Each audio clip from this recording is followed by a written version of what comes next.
follow the trend. Everyone knows this, but how come all you guys keep on looking to the left too much? You're too stubborn and you're just not trading the right side of the market, meaning looking to the right instead of looking to the left. That's probably the easiest piece of advice I can give any new incoming traders. Trade the current trend until it stops trending, until it hits a high time PY where we're going back with the external trend. That's what I did on July 28th and how I was able to basically make 2 winners and 1 loser, ending my day for a sword.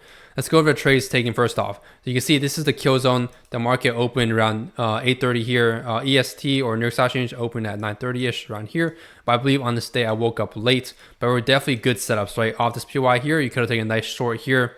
And this could have given you very nice P&L here. Again, always give your stop loss on breathing room. Target a weak low, 4-risk reward here easily. And a later ran, obviously 8-risk reward. If you wanted to hold that, or you wait for another setup and you could have doubled your risk reward basically, waiting for this next setup. Because this next setup basically made 4-risk reward. My first trade here was a little slightly of a FOMO trade. We took out inducement, which is a POI that I teach you all in the course. But the thing is, we didn't tap into POI. If we take out inducement, but we don't tap into POI, it's much lower probability of the trade playing out. And I paid, obviously you can see I literally paid for this trade here, -1 risk reward. Because I didn't wait patiently for the origin here. Now, if you're wondering what the origin I marked on was, it was the 5-minute right here, because you want to switch time frames until you find something clear. So let's go back. Where did the trade go? July 28th. Let's go back to July 28th. This is a mess right here. Yeah, you can see on the 15-minute, you don't see anything. Let me go back and replay here.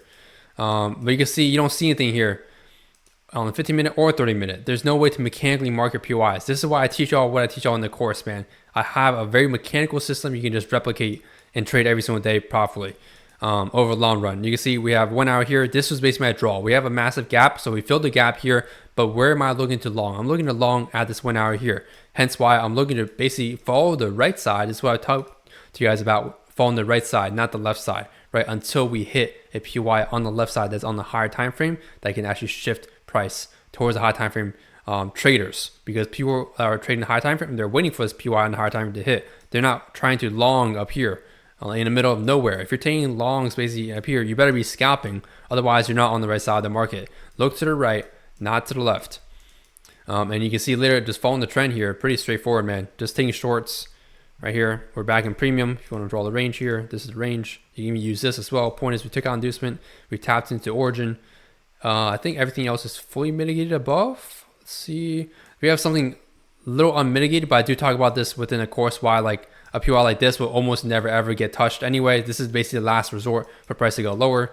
And for a sword, it worked out. And I took a scalp off the 1 hour. I explained the sauce as to why sometimes you should be taking scalps like these off the 1 hour, because these are massive POIs. And there's another reason why, because you can take the scalp here and you take then you wait for the manipulation. So you can literally take the scalp, trade the manipulation, so shorting here, taking this low out, and then you trade the longs here, because you don't want to be shorting down here anymore. And once we're this deep, you want to be shorting up here for the manipulation leg. Once we do create that manipulation leg, there's no limit. Everything's yours. The world is yours from that point, right? So hope you guys do enjoy today's little trade recap. Again, it's really short. There's not much to go over on this day. It's just 3 simple trades. If you guys want to learn more from me, apply for a mentorship with the link down below, and I'll see you guys in the course in Discord. Peace. Peace.